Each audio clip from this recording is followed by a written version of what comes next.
আপা এই অ্যাড্রেসটা কথা বলতে পারেন? ভিডিওটা দেখেন তাহলে আপা শিখতে পারবেন কি কিভাবে খবর মানুষকে তোমার? কথা বলতে গলায় হয়। কি এটা? সোনার স্যাম্পল শুনি দেই দাও স্যার, একটু দেই। এটাও কি সোনার নাকি কানেরটি? হ্যাঁ সোনার। দেই আপা, দাও তো, এটাই অরিজিনাল সোনা নাকি?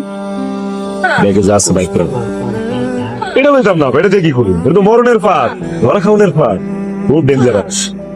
ক্যাশ ম্যাশ থাকলে দেও।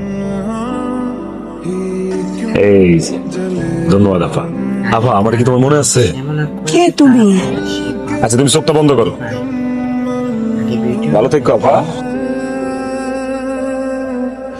আমার গলার চেন, আমার হাতে চুড়ি, আমার সোনার জিনিস সব গেল হয়ে গেল। আরে কোথা রে? কি লিখা স্যার? দেন তো, আমি তো পড়তে পারি না স্যার। প্রিয় শুভ, তুমি জানো যে আমি দুবাই থেকে 5 ভরির একটা স্বর্ণের বার এনেছিলাম। 5 ভরি সোনা স্যার? চিঠিতে তো তাই না? আল্লাহ আমার দিকে মুখ ফিরে তাকাইছে। আমার